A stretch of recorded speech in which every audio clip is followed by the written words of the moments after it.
Please subscribe Sihanta IAS channel and also press the bell icon so never miss any video notification. Thank you. Hello, स्वागत है आप सब लोगों का Sihunta IAS academy के YouTube channel पे। पिछले पार्ट में हमने फंडामेंटल राइट का मीनिंग समझाया था। यह बताया था कि फंडामेंटल राइट के तहत किस प्रकार की ऐतिहासिक यात्रा विकसित हुई, उसका वैचारिक आधार क्या है, वह किसके द्वारा दिया गया है, किसके लिए दिया गया है, किसके अगेंस्ट दिया गया है, आदि आदि। हम उस चर्चा में यह समझ पाए थे कि ये मूलभूत अधिकार वो अधिकार है जिनके बगैर इंसान अपना बायोलॉजिकल विकास तो कर सकता है, लेकिन उसका अन्य प्रकार का विकास बाधित हो जाएगा। अतः स्टेट उनके मूलभूत अधिकारों को कॉन्स्टिट्यूशन के माध्यम से इंश्योर करता है, जिनकी रक्षा करने के लिए एक इंडिपेंडेंट जुडिशियरी होता है। अब एक बड़ा प्रश्न खड़ा होता है कि स्टेट क्या है। जब ये अधिकार स्टेट दे रहा है under the constitution, it means the right is inscribed in the constitution whether it is written or not written. जैसे कि इंग्लैंड में कॉन्स्टिट्यूशन रिटन नहीं है, वो कन्वेंशन से चलता है। अमेरिका या इंडिया का कॉन्स्टिट्यूशन रिटन है। The right is inscribed in the constitution. It is given against the state, sometimes against a private individual also. लेकिन यह मूलतः स्टेट के अगेंस्ट दिया गया है। जब स्टेट के अगेंस्ट दिया गया है तो एक सवाल खड़ा होता है कि स्टेट है क्या। इसी को डिफाइन किया गया है आर्टिकल 12 में। जब हम आर्टिकल 12 के कॉन्स्टिट्यूशनल प्रोविजन पे जाते हैं तो हमें सिंपल से 4 मूलभूत प्रावधान नजर आते हैं कि स्टेट कौन है। तो सेंट्रल गवर्नमेंट, सेंट्रल गवर्नमेंट के तहत जो भी अथॉरिटी है वो चाहे जुडिशियल बॉडी हो और चाहे सरकार हो, ये सब स्टेट के अंदर आते हैं। इसके तहत उसका पार्लियामेंट भी शामिल है। मतलब आप समझ लीजिए कि लेजिस्लेटिव, एग्जीक्यूटिव एंड जुडिशरी तीनों ही स्टेट के दायरे में आते हैं। वो चाहे सेंट्रल लेवल का हो चाहे वो स्टेट लेवल का हो। और तीसरे स्तर पर चलकर देखेंगे तो लोकल अथॉरिटीज, माने म्युनिसिपल कॉर्पोरेशन, डिस्ट्रिक्ट बोर्ड, ग्राम पंचायत, इससे संबंधित जो भी अथॉरिटीज है वो सब के सब लोकल अथॉरिटीज के अंदर शामिल हो जाते हैं। लेकिन रियल ट्रिक यहां पर है अदर अथॉरिटीज, अन्य सत्ताएं। वो अन्य सत्ताएं कौन है? इस अन्य सत्ता की समझ कॉन्स्टिट्यूशन में बहुत ज्यादा क्लियर नहीं है, लेकिन कॉन्स्टिट्यूशन में यह बात क्लियर है कि when there is any kind of ambiguity and the alternative interpretation is possible, then there is an apex court, that is the Supreme Court of India, that will interpret the meaning hidden into the constitution. जब किसी बात को लेकर कोई ambiguity हो, कोई द्वैध की स्थिति हो, तो सुप्रीम कोर्ट यह तय करेगा कि कॉन्स्टिट्यूशन का ये प्रोविजन वास्तव में क्या कहता है।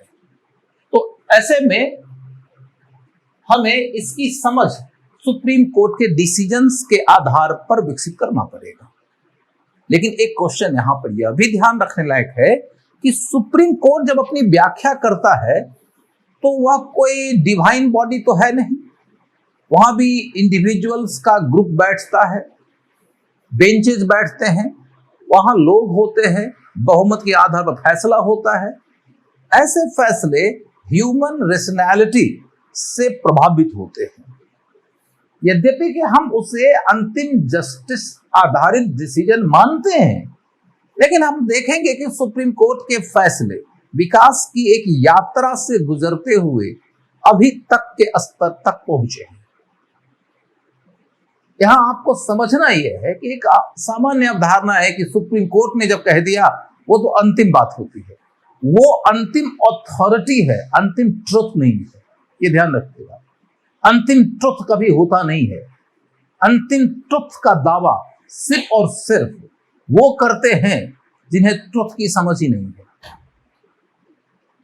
कभी धार्मिक किताब को देखेंगे, चाहे वो हिंदू की किताब हो, मुसलमान की हो, जुडिस्ट की हो, ईसाई की हो, वो सब यही कहते हैं कि हमारे धर्म ग्रंथ में कही गई बात अंतिम सत्य है, 100% सत्य है, सर्वकालिक है, सर्वदेशिक है, शाश्वत है, संपूर्ण है। ये जो एब्सोल्यूटिज्म है ना, यहीं से फेनेटिसिज्म जन्म लेता है। हमारा कॉन्स्टिट्यूशन अपने आप को एब्सोल्यूट नहीं कहता है, इसीलिए उसने अपने कॉन्स्टिट्यूशन के अंदर ही अंडर द आर्टिकल 368 संशोधनीयता का प्रावधान दे दिया है। और स्वयं सुप्रीम कोर्ट के अंतर्गत जब कोई कॉन्स्टिट्यूशनल इशू आता है तो वहां पर फैसला करने के लिए कोई एक या दो जज नहीं बैठते हैं, कम से कम 5 जजों की एक पीठ बैठती है। और उन्हें भी ये पता है कि उनके फैसले में कुछ कमी हो सकती है, इसीलिए वो अपने ही फैसले पर रिव्यू का भी राइट देते हैं और आगे चलकर इससे बड़ा बेंच बिठाकर इस फैसले पर पुनर्विचार भी करते हैं। तो इस तरीके से आप देखोगे कि बहुत सारे ऐसे मामले हैं जिन मामलों में सुप्रीम कोर्ट के डिसीजंस बाद के डिसीजंस से खारिज कर दिए गए हैं और इस तरीके से कॉन्स्टिट्यूशन की समझ दिन ब दिन विकसित होती गई है। स्टेट क्या है, इस विषय को लेकर भी सुप्रीम कोर्ट के द्वारा दी गई व्याख्याओं के आधार पर हमें विकास का एक क्रम दिखता है। जैसे कि उदाहरण के तौर पर देखें, हम चूंकि पॉलिटी पढ़ते हैं तो ज्यादा केसेस नहीं पढ़ना चाहिए, we are not the students of law, तो एलएलबी या एलएलएम के विद्यार्थी इसे ज्यादा गहराई में पढ़ेंगे। हम 2-3 नाम बताएंगे और उसके रास्ते यात्रा का एक बेसिक विजन मात्र देंगे। जैसे आप देखोगे कि एक केस है university of Madras versus Shantabai का। University of Madras versus Shantabai के केस में चर्चा का मूल विषय यह था कि क्या यूनिवर्सिटी ऑफ मद्रास स्टेट है, और सुप्रीम कोर्ट ने कहा कि नहीं भाई, यूनिवर्सिटी ऑफ मद्रास स्टेट नहीं है। इस तरीके के डिसीजन तक पहुंचने के क्रम में सुप्रीम कोर्ट ने एक थ्योरी को अपना बेस बनाया था जिसे कहते हैं ए जजडम जेनरस। जजडम जेनरस ये लैटिन वर्ड है। इसका मतलब है कि किसी बात की व्याख्या यदि आप करना चाहते हो, being the supreme interpreter of the constitution, हमें कॉन्स्टिट्यूशन के स्कीम को समझते हुए व्याख्या करना होता है। हम अपनी मर्जी की व्याख्या नहीं करते हैं। सुप्रीम कोर्ट ने कहा कि यूनिवर्सिटी ऑफ मद्रास स्टेट है कि नहीं, कि समझ यदि बनानी है तो अदर अथॉरिटीज के तहत हमें यह समझना चाहिए कि पहले तीनों के साथ यदि यूनिवर्सिटी की सजातीयता हो जाएगी, वो एक प्रकृति के होने लगेंगे, तो हम मान लेंगे कि अदर अथॉरिटीज के अंतर्गत यूनिवर्सिटी को भी स्टेट मान लिया जाएगा। लेकिन चूंकि यूनिवर्सिटी सोवरेन फंक्शनिंग नहीं करता, वो किसी के अधीन होता है, अतः उसे हम स्टेट नहीं मानेंगे। उस समय यही समझ बनी कि यूनिवर्सिटी स्टेट नहीं है। लेकिन आगे चलकर उत्तर प्रदेश के एक केस में यह डिसीजन दे दिया गया कि एजजम जनरस का कॉन्सेप्ट ही गलत है, यानी कि सजातीयता निकालना जरूरी नहीं है। तो आप समझ सकते हैं कि यात्रा के तहत दूसरे पड़ाव पे हम पहुंच गए। एक तीसरा केस आता है Rajasthan electricity board versus Mohanlal का। Rajasthan electricity board versus Mohanlal के तहत यह बात कह दी गई कि हर उस बॉडी को हम स्टेट के रूप में आइडेंटिफाई कर सकते हैं जिसका निर्माण किसी ऐसे लॉ के तहत हुआ है जो लोगों के राइट्स को इंपैक्टफुल तरीके से डील करता हो, जो लोगों के अधिकारों को प्रभावित कर सकता हो। अब आप इसके अंदर के स्पिरिट को समझिए। बात यह है कि फंडामेंटल राइट दिए गए हैं इंडिविजुअल्स एंड सिटीजन्स को। यदि हम इनके राइट्स को प्रिजर्व करना चाहते हैं, उसकी रक्षा करना चाहते हैं, तो हमें हर उस द्वार को बंद कर देना चाहिए जो इसे वायोलेट करता है। और इस क्रम में यह समझना पड़ेगा कि कौन कौन वायोलेटर हो सकता है। मान लीजिए कि स्टेट वायोलेटर है, ये हमने सैद्धांतिक रूप से मान लिया, पहचान लिया, लेकिन स्टेट के तहत हम किसको किसको आइडेंटिफाई करेंगे, इसकी चर्चा करते हुए, इसकी व्याख्या करते हुए हमने बहुत सारे बॉडीज को स्टेट माना ही नहीं, जबकि वो स्टेट से प्रभावित है, स्टेट से जुड़ा हुआ है, डायरेक्टली या इनडायरेक्टली जुड़ा हुआ है, स्टेट के अथॉरिटीज को एंजॉय कर रहा है और एंजॉय करते हुए वह नागरिकों के अधिकारों का उल्लंघन कर दे रहा है। नागरिक के अधिकार का उल्लंघन हो गया, लेकिन कॉन्स्टिट्यूशन की व्याख्या करते हुए यदि जुडिशियरी ने कह दिया कि जिसने आपके अधिकार को वायलेट किया वो तो स्टेट ही नहीं है और आपके ये राइट्स दिए गए हैं अगेंस्ट द स्टेट, तो फिर तो आपके अधिकार का उल्लंघन होता ही रहेगा। ऐसे में नागरिक अपने अधिकारों से वंचित हो जाएंगे, वो लूजर्स एंड पे होंगे। उन्हें लूजर्स एंड पे नहीं धकेलना है, यही तो संविधान की आत्मा है, यही तो फंडामेंटल राइट का पर्पस है। तो आप देखेंगे कि जैसे जैसे सुप्रीम कोर्ट ने इसकी व्याख्या अगले अगले केसेस में किया है, वैसे वैसे नागरिकों के अधिकारों का दायरा बढ़ता गया है। यदि हम शांताबाई के केस तक सीमित रहते तो यह बहुत ही रिस्ट्रिक्टिव कैरेक्टर का जजमेंट था। इससे कई प्रकार से वायोलेशंस की संभावनाएं बढ़ती थी, नागरिकों के अधिकारों का बहुत ही सीमांकन हो जाना था इसके तहत। और यदि हम राजस्थान इलेक्ट्रिसिटी बोर्ड और मोहनलाल के केस में जाकर देखें तो आपको यहां पर फंडामेंटल राइट का दायरा विकसित होता हुआ नजर आएगा। इसी क्रम में हम देखते हैं कि सुखदेव वर्सेस भगत राम का केस आया।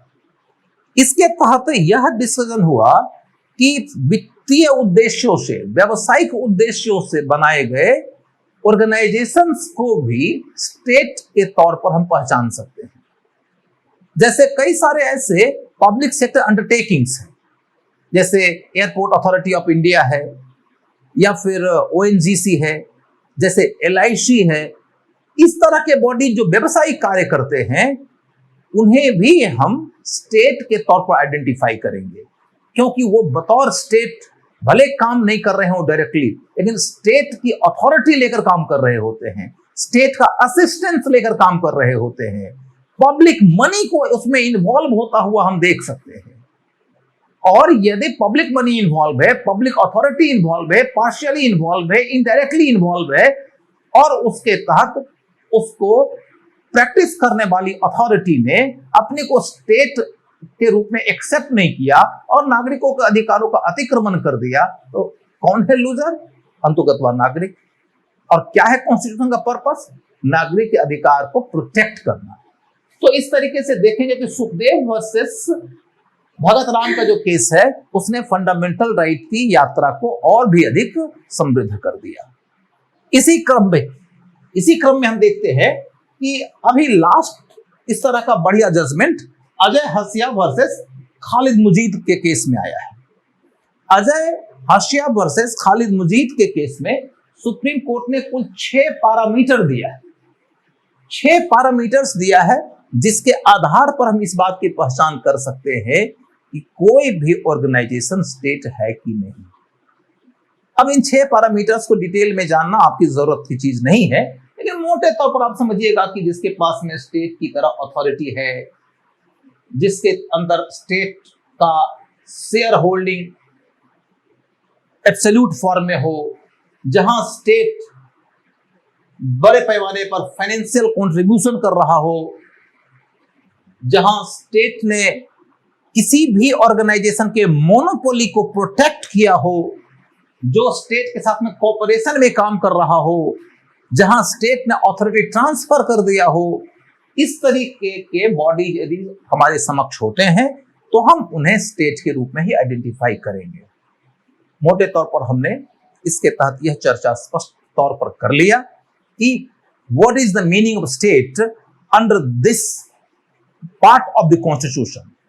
स्टेट की ये जो व्याख्या है वह भाग 3 और भाग 4 के मामले में लागू होते हैं। Thank you.